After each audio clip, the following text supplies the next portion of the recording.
So welcome to The Doctor is Inclusive with Dr. Nicola Finley.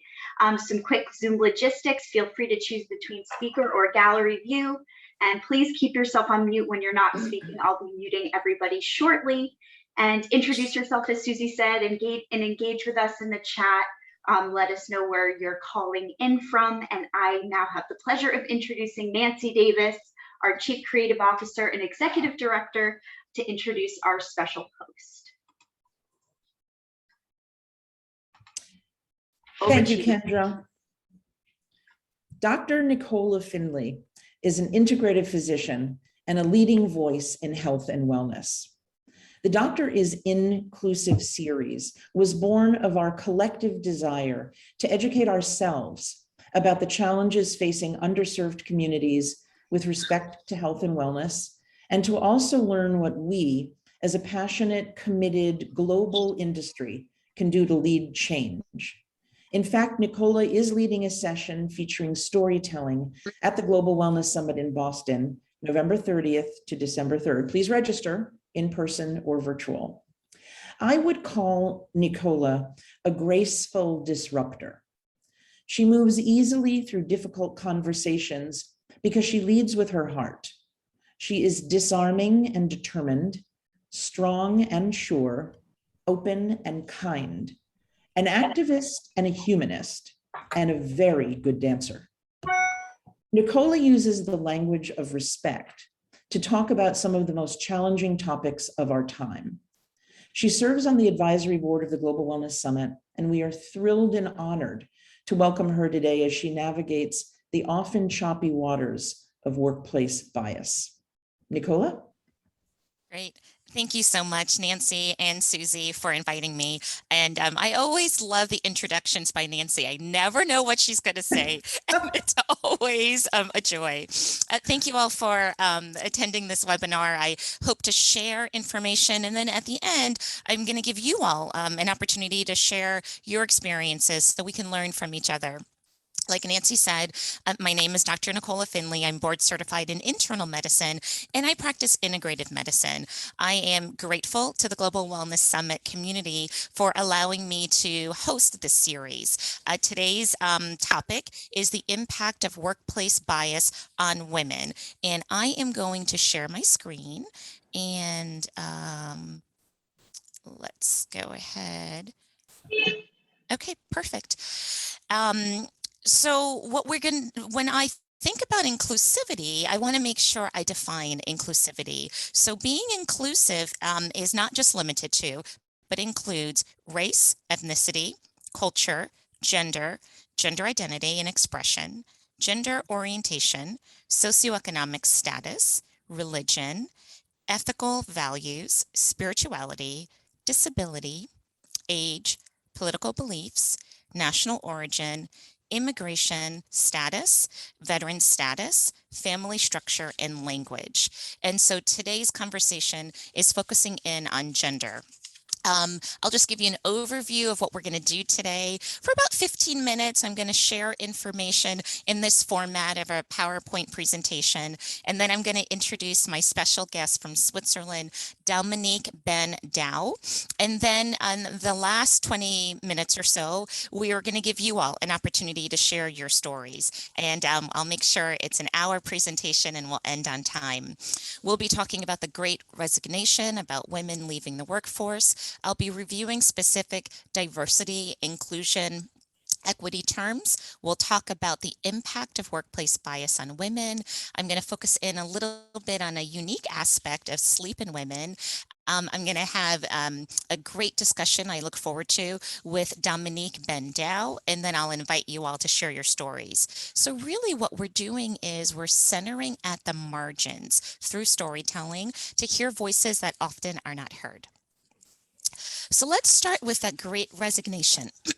Many of us might be familiar with this term, and this is a great article that is on the Global Wellness Institute website that you could find if you Google it, if you haven't already read it. And it's really talking about how women are quitting their jobs at a faster pace than men.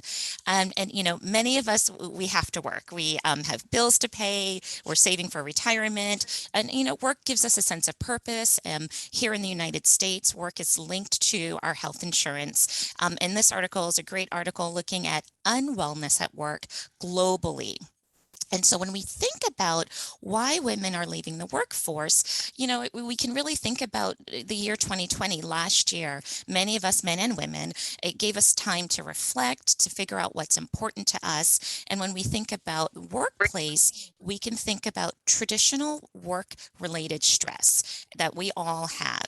And if we think about what increases the likelihood for us to have kind of that traditional workplace stress, it's the work demand control balance. It's that idea if we have a high job demand, but a low level of control, that can lead to strain in the workplace.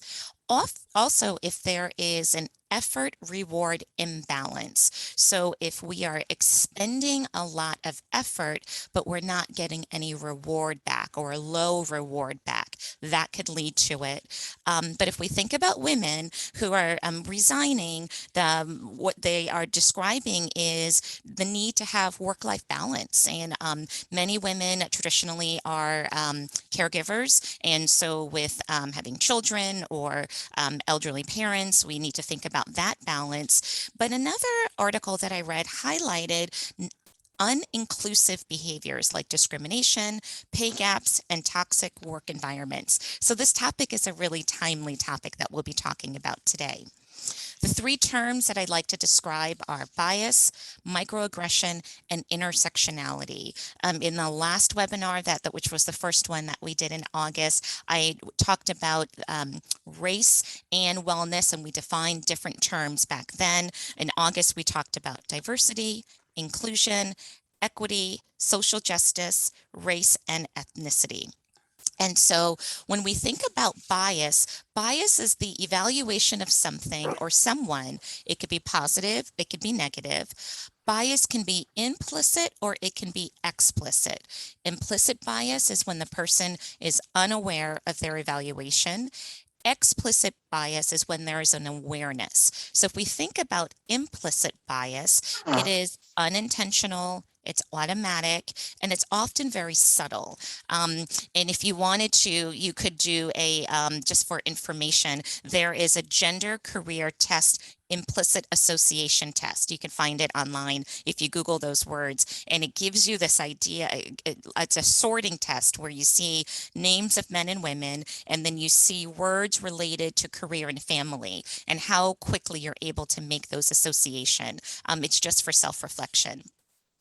When we think about microaggressions are everyday, often subtle, verbal or nonverbal, slights, insults that can be intentional or unintentional. So it's really, they communicate negative messages for an underrepresented group.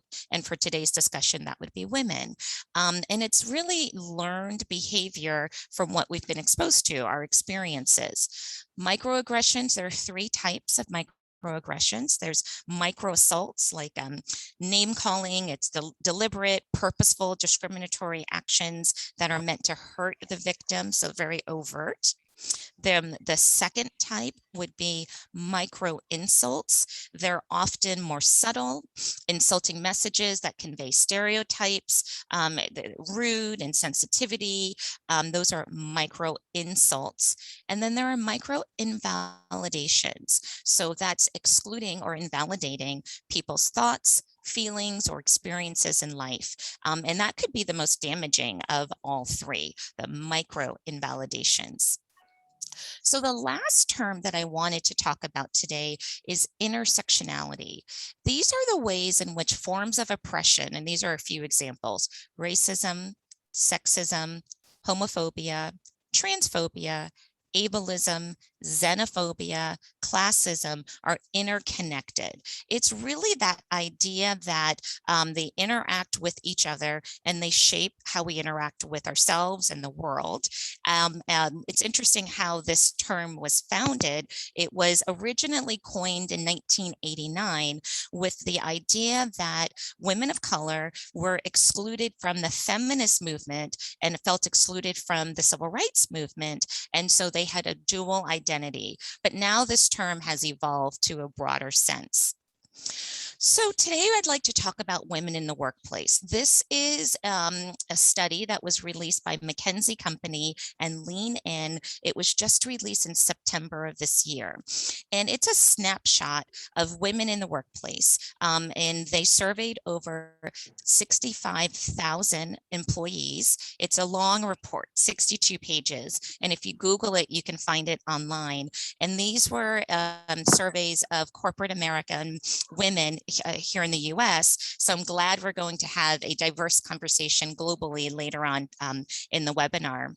So I'll just share a few statistics. What they found, all women are more likely than men to face microaggressions. So that's like being interrupted, that is having their judgment questioned. But what I found was interesting, they talked about women who are onlys. And what that means is that these are women who are the only one of their gender or of their race in the room at work. And these women have particularly difficult day-to-day experiences. They're more heavily scrutinized, as well as their successes and failures are put under a microscope.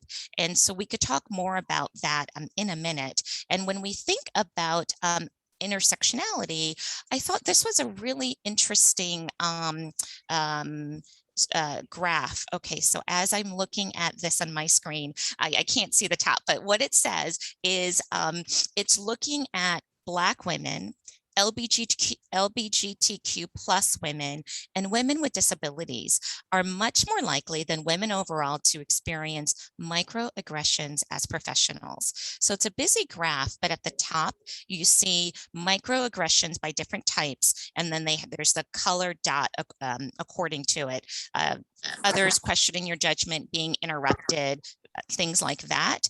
On the bottom, you'll see different groups of women, and then you'll see the percent along the sides. And what we know, like I said, all women are more likely than men to face microaggressions, but these different groups of intersectionality for women have a higher rate.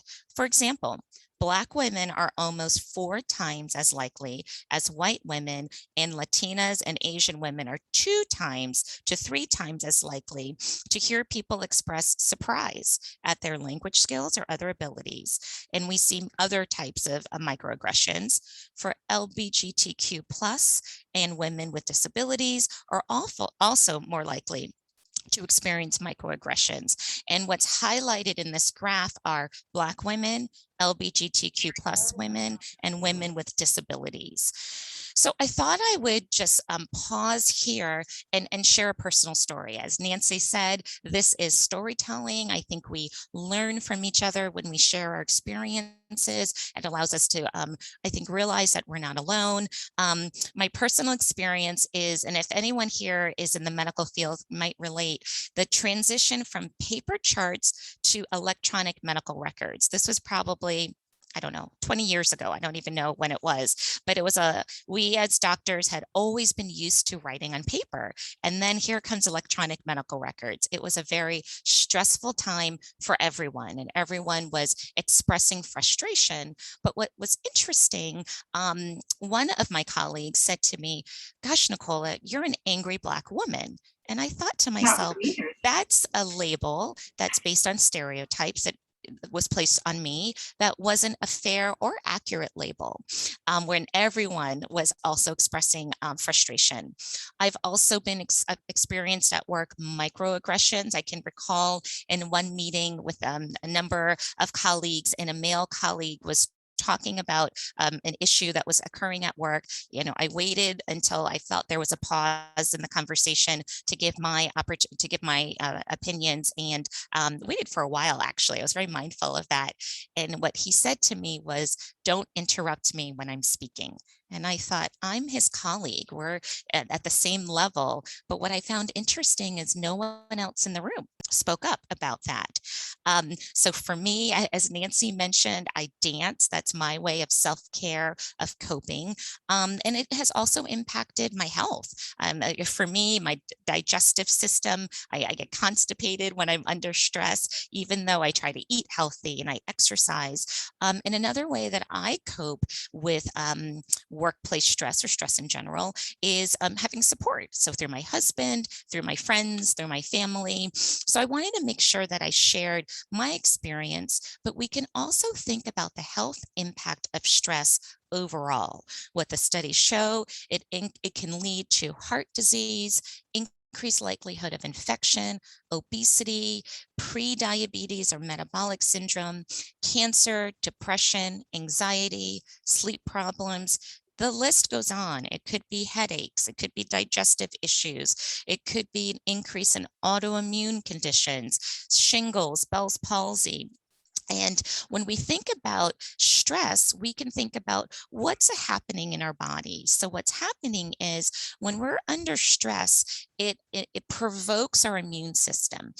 It provokes our immune system to react. When our immune system reacts, it reacts the same, whether it's stress, social stress, or if there's a infection, a bacterial infection, a viral infection. And in our immune system, our white blood cells release these substances called cytokines, and that increases inflammation. So if we think about the bias or the microaggressions at work, it's really a threat to our sense of belonging is really what's happening. And when we think about stress, our body's not able to determine or distinguish if the stress is coming from work, our family lives, grief and loss, society in terms of discrimination. It has the same effect on our body, especially if we can't control the stress. So I mentioned sleep. So I thought I would mention what's unique about women in sleep. So in general, if we sleep too little, we are at an increase of medical conditions like heart disease, diabetes, obesity, and if we sleep too long. So sleeping too little would be less than 7 hours. Sleeping too long would be greater than 9 hours. What's interesting about bringing in health disparities, people of color are less likely to have optimal sleep compared to white Americans, as well as when we think about sleep apnea, there is a higher risk and at a lower age diagnosis for African Americans. But what about women in sleep? I wrote an article, actually I wrote a chapter in the Dr. Andrew Wild book series called Integrative Sleep Medicine. And what my research found was that when we think about women, women are more likely than men to have sleep problems. When we think about insomnia, if we think about sleep apnea, when we have difficulty breathing at night and we might stop breathing, women during pregnancy who have sleep apnea are more likely to have complications. When we think about as we enter menopause, our risk of sleep apnea increases as women. And when we think about difficulty sleeping or insomnia, specifically for women, it can be impacted by our menstrual cycle. If we're childbearing age, when we go into menopause, it could be impacted by sleep. It could also be impacted by our mood. So sleep is really important. So now I thought we can just put in the chat, what do you all do for self-care? I think it's important for us to be positive, to share ideas. So if you'd like to put in the chat what you do for self-care, I'd love to see what you all do. I mentioned Zumba. Does anybody else want to share what they do? And I apologize for the phone. Yoga, meditation, reading, walks in nature with her dog, qigong, tennis, love all of that. So what I'd love to do now is to introduce our special guest. And by introducing, okay, and I'll just leave that off. Introducing our special guest. please welcome Dominique Bendau. She was born in Switzerland. This is where she currently resides, but she was raised traveling the world. She launched and built an intensely satisfying corporate career that allowed her to work abroad as a C-suite executive. After 30 years in upper management of human resources, including countless awards, certification, and advanced training programs, she came to the difficult realization that her career was no longer driving her, but draining her. At age 53, she embarked on her own journey of entrepreneurship, creating a consulting firm called Point North International. I am pleased to have Dominique as my guest for today's webinar when she's going to share her experience as an HR executive in 3 different countries, reflecting on how stress has, how the stress of constantly having to prove herself impacted her sleep, her weight, and her well-being. It's an empowering message that's illustrated in a book called Wake Up, Shake Up, and Thrive. Dominique, are you here that we can unmute you? And I will stop sharing my screen. Is Dominique, Kendra, do you see Dominique that we can unmute Dominique? Unless she's under a pseudonym, I don't see a Dominique. Okay, maybe she's having some difficulty connecting. I emailed with her from Switzerland yesterday, but that's fine. Why don't we then transition to the audience? And let's first let's have Nancy and Susie say any words that they might want to say. And then Kendra, if you could then share with us how we can talk with the audience. I'm just going to say, Nicola, if you would shoot Kendra an email with Dominique's contact information, she'll follow up and try to get her logged on while we continue the conversation. I'm going to let Susie first comment, because Susie, self-care and healthcare are big topics. And Susie's going to be talking about at the summit. So maybe Susie would like to comment, and then we'll open it up. And I told Nicola I would help moderate this, so, you know, people could maybe ask a question or share a story for like a minute or so. You could raise your hand virtually to do that, or, you know, just put your hand up, and we'll keep that conversation going and lively so we can include as many people as possible. But Susie, would you like to say something first? You have to unmute, yeah. Yeah. Yes, sure. Thank you, Nicole. I just love how Nicola opens with such, you know, with her slides and with definitions, and just kind of, it's so easy to get into the topic that way. And of course, her personal stories. I think the personal stories are really valuable, and that's what I look forward to hearing from everyone. And then maybe at the end, Nicola can talk a little bit about where she is currently, because she is, you know, at the Breakers doing some, I don't know if it's called diversity training, but I'm just so pleased that her being with us at the summit last year at the Breakers resulted in them recognizing that doing something for their team that Nicola could help with would be very valuable. And I'm hopeful, that's my hope for all of us, that we get inspired by these discussions and, you know, take it forward in whatever way we can. Nancy? Terrific. Thank you, Susie. And yes, we can hear more about, so jealous that Nicola's at the Breakers, but so happy for the Breakers. So would anybody like to ask a question, share a story? I'd like to limit to a minute a person if that's possible. And if you know me well enough, you know that I'm serious about timing. So put your hand up. I think I can see everybody on my screen, or a virtual hand up if you'd like to share something, a story, a challenge, anything in the workplace related to the things that Nicola has talked about. Anybody? How's everybody sleeping, and how's your stress level? Okay, Sharon, you have to unmute yourself and then share with us. Hi, everybody. Thank you so much for sharing, Dr. Finley. It was really wonderful to listen to you today. And such a great topic. I myself am I'm a consultant with physicians and have been for many years now. And I realized that mental health was such a big piece, and mental wellness of not only the doctors that I was working with, but the staff. And never, ever in a million years did I think that I would share my own personal story of being sober for 27 years now, and think that it would really change the whole trajectory of my business and my career.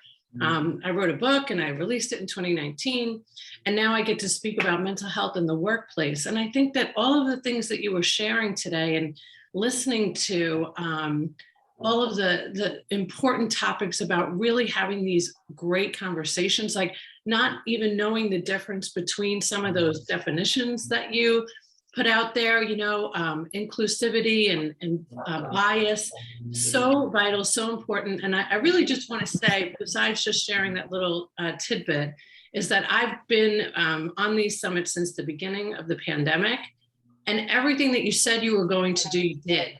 You started talking about it, you started having these conversations, and it's just really, really heartwarming to see that you guys have really stayed true to that. And I think talking about mental health and self-care and asking us how we take care of that is just, it's so vital for us to maintain this unique time that we've all had and come out gracefully, more graceful than we went in. So thank you so much. It was really great to hear you today. Oh, thank you, Sharon, for sharing your personal story. You bring your authentic self, it sounds like, to work. I think that's probably why you are so successful with what you're doing. I appreciate the positive feedback.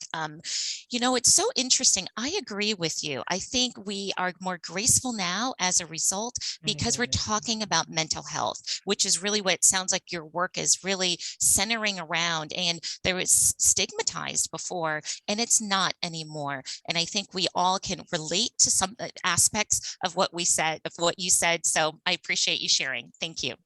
Thank you. And thank you for your kind words about we are trying to walk the walk and continue to, you know, host these conversations and encourage conversations and collaborations.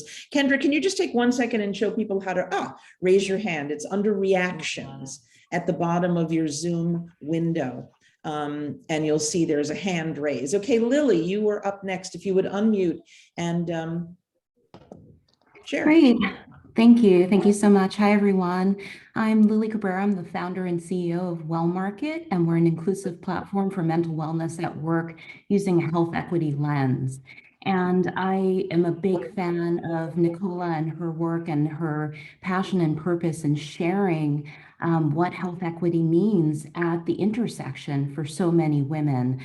And I think that as a Black female founder operating in the startup space, microaggressions are part of the course. And I have the wonderful experience of participating in an accelerator focused on women right now called Fourth Wave. And we actually have a panel next week where I'll be speaking as part of the Global Entrepreneurship Week about how women are showing the way to a post-pandemic world.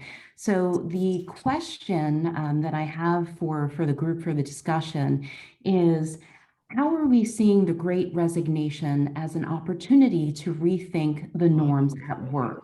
How can we build a culture of health equity for everyone at work that really takes into account intersectionality that is present and respects people, how they show up and how they can be their full selves at work? So that's the question I have. So thank you. Thank you, Lily. It's nice to see you again, or to hear your voice and see your picture again. Good luck on your webinar that you have coming up. Great. I am very excited. If I have an opportunity, I'll try to take a listen to that. Such important conversations that you talked about. And it's really that idea of what can we do differently moving forward? And I think what we're doing now is part of that. So what we're doing now is that idea of educating ourselves, increasing awareness. And I think that's so important. So I appreciate it. And I appreciate you sharing. You as a CEO, you have faced microaggressions, but you're still succeeding and you're taking care of yourself. So I think that's really important as well. Nicola, thank you so much. And please keep yourself muted if you are not speaking. Thank you. Amy, you're up next. If you would unmute. Hi, and thank you. I'm Amy Pruitt. I'm a lawyer and a mediator in Charlottesville, Virginia. And I have a background in music and also a background in yoga and wellness. And I found through years of practice in the legal industry, although I came out of law school in 2005 with about 51% women graduating and 49% men. So more women going into the legal profession. As I got more senior in my path, becoming partner, that there was really kind of a dying off, people kind of leaving the legal industry. And I also personally am just very, I have perfectionist tendencies and I want everything to be right. And I found that I was getting so caught up in little mistakes that it was causing real problems in my health and my heart. And I ended up in the hospital thinking I was having a heart attack when it was just a panic attack. And I decided I needed some more healthy practices. And I've gotten involved in the conversation in the legal industry on lawyer well-being and practices to really help manage stress in the workplace, but also not just stress, really having a holistic way of living. And it's not just all about work. It's about having your life flow with work. And I have a strong yoga practice. I'm 500-hour trained and co-own a business with my husband called Abunditude, where we're bringing these practices to very stressful and demanding industries like law. And he's a Navy veteran, U.S. Navy. And so both very stressful environments. And it's so important to understand ways to, yes, abunditude. It means really kind of acknowledging that there is enough, there is always enough. And that comes from within us. There's an abundance of wealth and well-being in the world and within, once you start to dive within yourself and listen to the voice that's speaking within, as well as the voices that are around you. It develops true understanding and acknowledgement that there's always enough. But I'm loving this conversation, and I'm happy to connect with you on it. There's definitely microaggressions in the legal industry, and it's an important conversation to continue having. Thank you, Amy, for sharing your story. I have girlfriends who are attorneys, and they've shared what it's like for them. And it seemed harsher than the medical profession. I think for some ways in the medical profession, there is a tendency towards more compassion towards others. And for some in the legal profession, of my friends who I've chatted with, my female friends, they face some really tough times. So I can appreciate what you're saying, and how nice that you took a step back and decided, I'm going to look inward. And it sounds like through your yoga practice and through your company that you have with your husband, again, that support, whether it's a friend, a husband, a family member, I think that's so important. And it's nice because you're talking about this from the inside. So you're an attorney yourself and you're sharing your experience. So I think it's great. Yeah, definitely. Thank you, Amy. Jackie, you're up next. Hi, I'm Jackie Roby. I'm the CEO of Inspired Journey Consulting. I work with wellness and healing travel and support the visionaries by amplifying their message. And I have spent my career in the travel industry, and in the spirit of storytelling, I noticed female discrimination for years and had experienced that as a woman, but didn't really recognize the intersectionality of being a Latina until I was in a more corporate environment. And I watched while women of color who were in senior level positions were let go or forced out, where white men were put in charge, white cis hetero men, and then the only women who were promoted to even mid-level positions were white women. And despite being recognized and validated and supported from all different departments, I could not seem to get past this certain point. And I watched an outside hire come in at a higher title when I was told there were no higher titles available. And she was a white single woman. And it was this point of recognition, seeing that that reasoning, that understanding of it, that probably honestly helped my own mental health, because so much of this was pushing me into a state of anxiety and depression and not understanding. So I'm really grateful that you spoke to that. And I recently spoke on inclusion in travel at T-Fest in Dubai. And one of the questions that came up was speaking about women and how come I didn't reference women. And I actually brought them back to the women's movement and the civil rights movement and that introduction there of where we need to focus.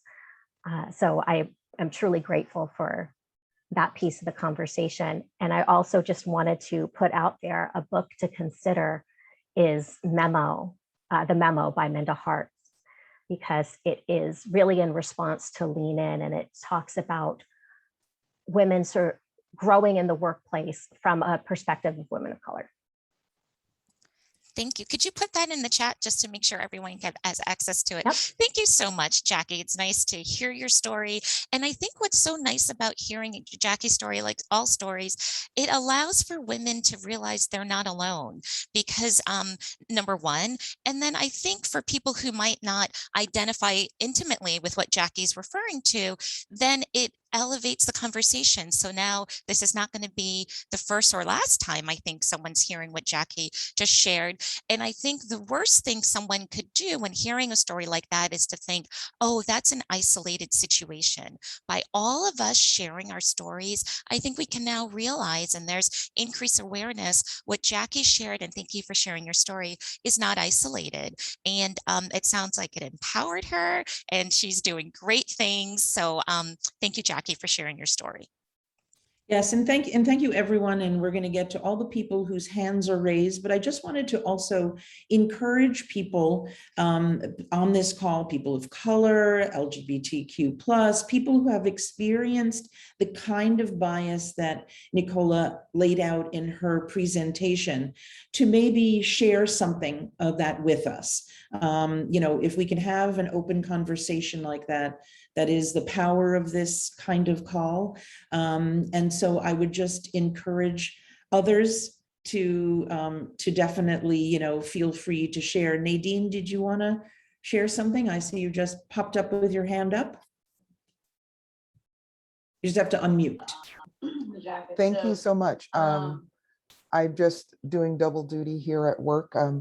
I'm a UX program manager for a very big manufacturing corporation. And my experience with workplace bias, I agree with everything I've heard so far. And what I find that seems to be a little invisible in the conversation is how sometimes we get treated by other women in the environment.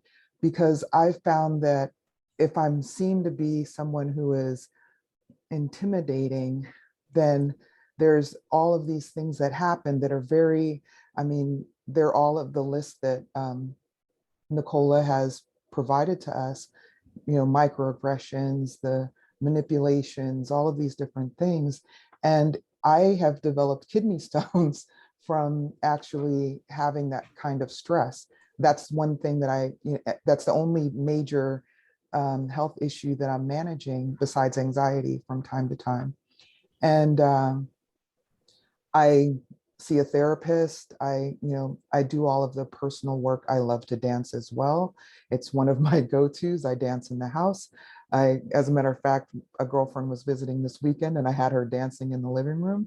So a good friend of mine introduced me some years ago to laugh meditations, where you just start laughing and just really a real good belly laugh. There's just so many different ways that I approach it, and I educate myself on the issues. I actually am facilitating a book group for the last year and a half. I did this work in the early 80s up close. I'm mostly a technologist, but my friends really wanted me to facilitate a group, so I stepped into that. And as someone that I've been listening to recently, Resmaa Menakem talks about, looking for places of resource where, puppy videos and cat videos and, just a lot of the stuff that social media that, has to offer that's healthy. And so I do everything that I could possibly do, the walks outside and talks with friends. But within the institution, we still have a long way to go in a lot of different ways. Like we scope race as something that is about hate, and racism is not just about hate. It's also about a feeling of inferiority that lashes back at people that are seen as others. And we haven't really gotten to that level of conversation, even in our DEI spaces, that, we look at diversity and rules and, ways to see people that we would normally see as other. I had the benefit of growing up in a very diverse environment, a lot of different people in my family, as well as in the communities that I grew up in. So Nadine, thank you so much. I'm opportunity. going to let Nicola respond and then get to a few other people. Thank you so much. No Hey, problem. Nadine, it's so nice to hear your voice again and to Great see to you. see you. Great Yeah. to see you too. Thank you so much for sharing all that you Yes. shared. You know what? So many points that she made. I just wanted to just echo that idea of talking to someone, having a therapist. I think that's so important, which we had talked about earlier, what Sharon talked about in terms of mental health, getting the support, professional support. I love that idea. And she talked about laugh therapy. I've also heard laugh yoga, and I've practiced that once, and I thought it was perfect. And what is so important is really that support from each other at work is really what I heard Nadine talk about, including other women, because as women, we can all relate to aspects of what we're talking about, though it might not be exactly what someone might be saying, but we can speak up on behalf of other women when we see this happening, and we can always reflect on ourselves as well as educate ourselves. So we do have a lot more work to do, but by doing this, I think we are making a dent and continuing the conversation. So thank you for sharing. We're going to go to, I'm going to ask anybody who's speaking to please put their video on. It's a little disconcerting to have a disembodied voice and a word on a screen if you're able. So T. Medoff, you've had your hand up and we definitely want to call you, but we'd like to see you. Is that possible? There we go. Thank you. We actually can't hear you. I know you're unmuted, but we cannot hear you. You check out, there's something with your audio. We will come back to you. I'll call on you next. Thank you. Okay, Marguerite, go ahead. And just take a minute if you would. Thank you.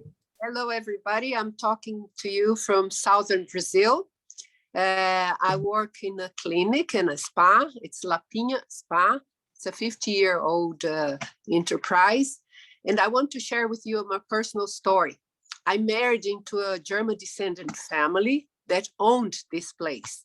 And I came in, I'm a family therapist, and I'm very Brazilian, and Indian descendant, Portuguese, 500 years back. And I experienced, it was a male team. And with patience and perseverance, I saw the situation change so radically that now we have to take care of the men because they feel they are minority and they want to have their voice taken into consideration. So it's great to see this change here in Brazil. That's a male chauvinist country, but the change is great because women are more educated and they are taking place and they are having their voices, and men are needing now support to not to feel so threatened. And so it's I can testimony that it's a work that has to be with being firm and being loving, having patience and perseverance, and not excluding men, because they are the ones that need to be enriched with our feminine overview of life. So thank you.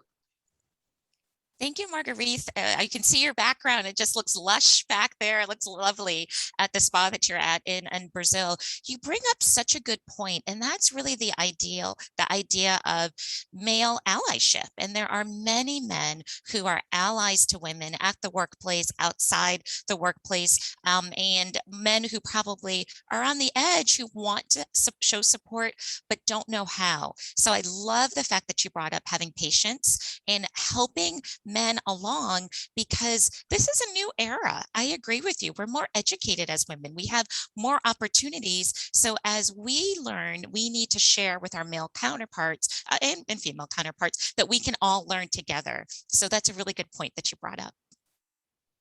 Yeah, thank you so much, Marguerite. And I also, there was an excellent question in the chat. Tavia Rob really asked about how basically we teach children about microaggressions, kids, teens. How do we teach them to recognize what goes on at school?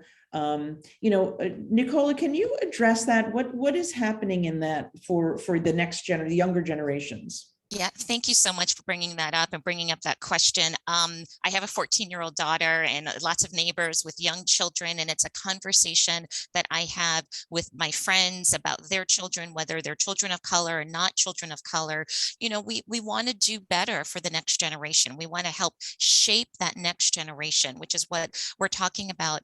I think ways to do that, and what the studies show ways to do that, would be through education. So having diversity in terms of education, but also diversity in terms of who they see, diversity in their classroom, diversity with who they interact with, diverse dentists, diverse doctors, diversity in their neighborhood. Those things really help, because a lot of these, the bias, the microaggressions, we're not born that way. These are learned through our experiences, through TV, through the media, all of those things, but we can help move the needle by countering that with positive images, and really the conversation with children shouldn't be an hour-long conversation. What we know, just pieces, and just when something happens, or you see something on TV, or you read something in a magazine or a podcast, let's talk about that. And how did that make you feel? And what could we do differently? Then move on. No one wants to be grilled. I just got word from Kendra that Dominique, our special guest, is able to be on. So if Dominique, are you there? I'd love to Yes, chat. I am. Oh, it's so nice. I don't see you, but I'm sure you're there. I've got my camera on though. Okay, perfect. Yes, we can see you. Maybe she's on the second screen for you or something. Oh, I'm sure. I'm waving. Okay, perfect. I will figure that out another time. It's always nice to see the person, but oh, okay, I see you right there. You're right there in the corner. So nice to see you. So Dominique, I introduced you earlier, and we had introduced you in our preface for the webinar. What I'd love for you, if you don't mind, to share, I had talked about bias, I talked about microaggressions, I talked about how stress impacts our health. As a group, we've all shared our experiences. We talked about our self-care. I'm just pulling up my notes. You and I, when we chatted, and you're from Switzerland, talked about bias at a very early age, and you shared some of that in the workplace. Can you tell us about that? Correct. Yeah, and I apologize. I was planning to come earlier, but life went in the way. So I apologize for not being earlier with you, but it's a pleasure. Thanks a lot, Nicola, for inviting me. So yeah, being Swiss, and for those of you who don't know Switzerland that much, in Switzerland, the culture is very much about low profile, about adapting, about making up for what we consider not being strengths, or not visible strengths. So of course, there's a part of the cultural impact, but also the part of education. And when I started my career, I originally started working in hotels and restaurants. And you can't see it very much here because things have changed since then. But at the time, I was largely overweight. And as a teenager, I've been always overweight. I was always the largest, the tallest at school. And when I started my career, I had some tough, which I consider tough now. At the time, I just thought that I had a problem. I had to make up with the fact that I was overweight. And some people were quite aggressive when I was working in the hotel industry and in restaurants as well, saying that they couldn't have waitress being overweight, that it was not the standard of the restaurant where they were, or the hotel, or that in the kitchen, when I was in the backside of a restaurant or of a hotel, that I was not fit enough and not light enough to cope with the, the energy and the fitness that I had to demonstrate to get up and get the material that was up here. I had to climb and so on. So it's been chasing me for very early on in my career. And until quite recently, I'm 56 now, and I'm proud to be 56. I believe that my 50th decade was my 5th decade of my life is much better than when I was 20 or 30. That's when I can now, share my experience, and I can look back at how I coped with my bias, my own bias, and the bias of other people in the workplace. That were both tough at the time and were obstacles, but were also opportunities to learn from them. And that made me a much better and much stronger person, without being tougher, but being more human and gentle with myself as well as with others.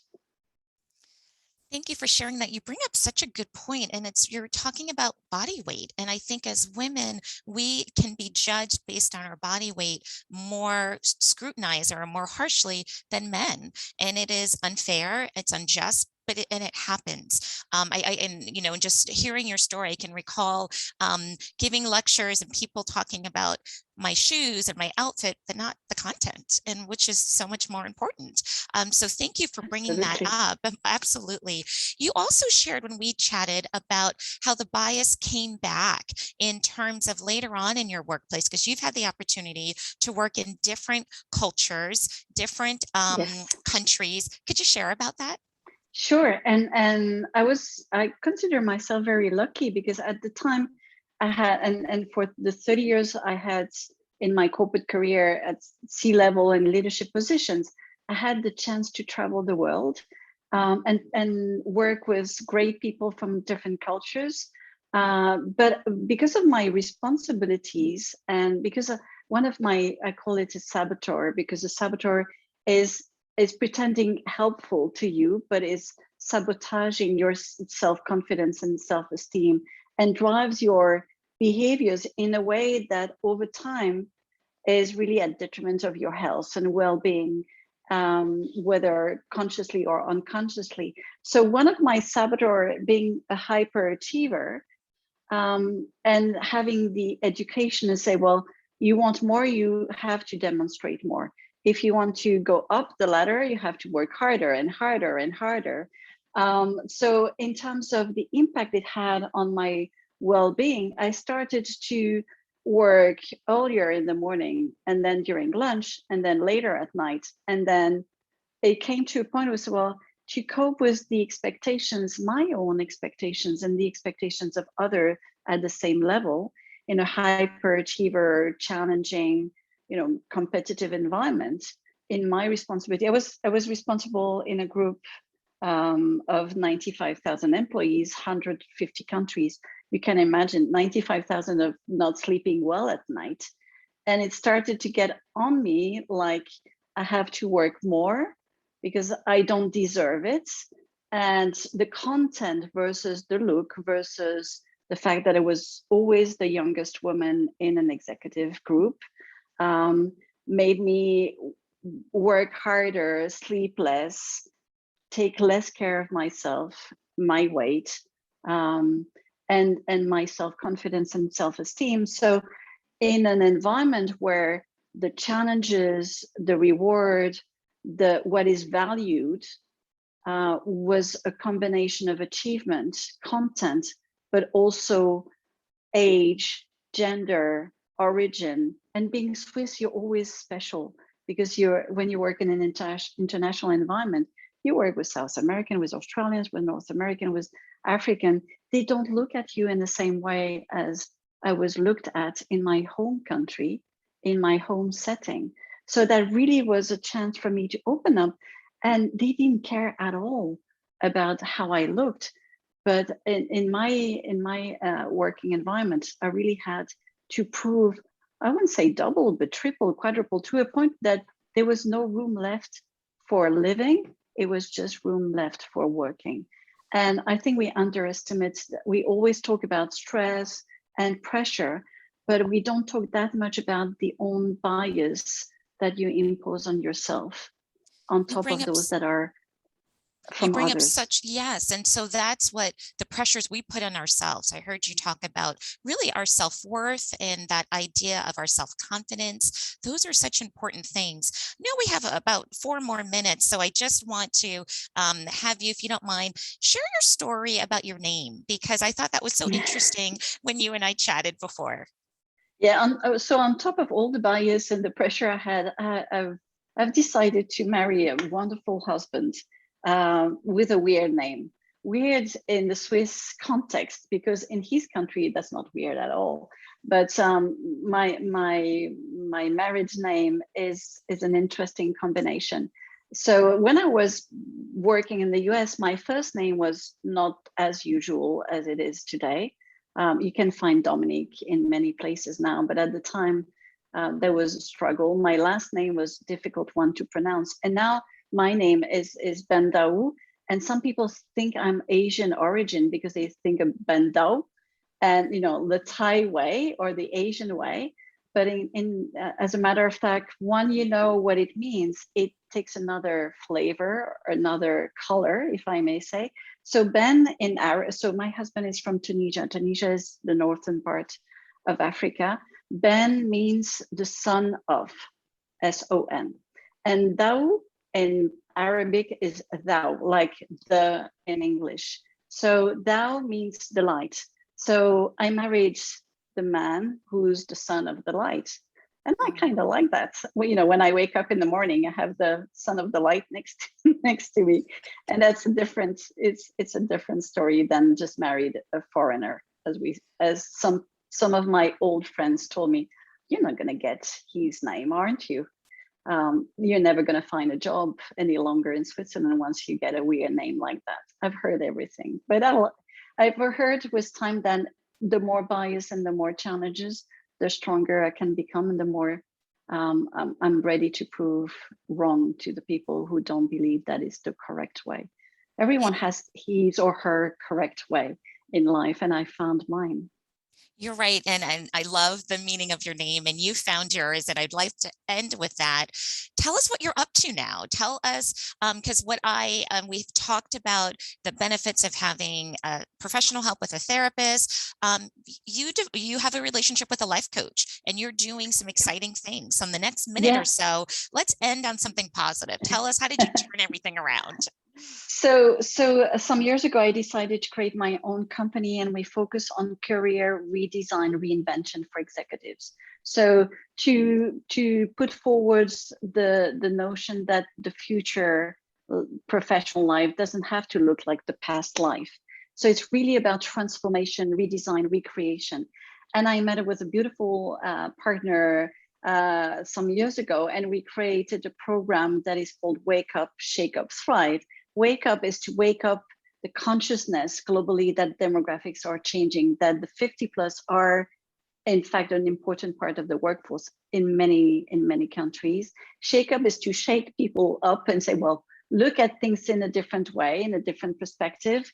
And thrive is to be successful. So we've defined a program that is around 5 dimensions of well-being for the 50 plus, that touches on financial and physical, on emotional, intellectual, spiritual. And we've published our first book a few weeks ago, and we're a bestseller in the US and UK. And we're so thrilled because it's the first book. It was a great adventure to be the co-author of a book. And we're so enthusiastic about it because it's like a baby. That's great. You just birthed your baby, because I know it was a lot of work, I'm sure, putting that in. So thank you so much for sharing just really details of your personal story. I think we can all learn from that. And what I love about what you've shared, regardless of what country we're in, we're having there's some commonalities with our experiences. So I appreciate that. So I want to be respectful of time. So I want to wrap things up. Thank you all for sharing your stories, for participating in the webinar. webinar. If you'd like to put anything in the chat, if there's a topic you'd like to hear discussed in the future, this is a quarterly series. And I'll end with where I am. Nancy kind of alluded to that. And I have to share with you, when I first jumped on the call, Nancy saw the artwork in the background and she said, "You're at the Breakers." And I said, "How did you know that, Nancy?" So I am at the Breakers in West Palm Beach, and I'm doing, I think, Nancy said diversity work. I think Nancy, Susie, excuse me, said diversity work. I think that's a really nice encompassing word.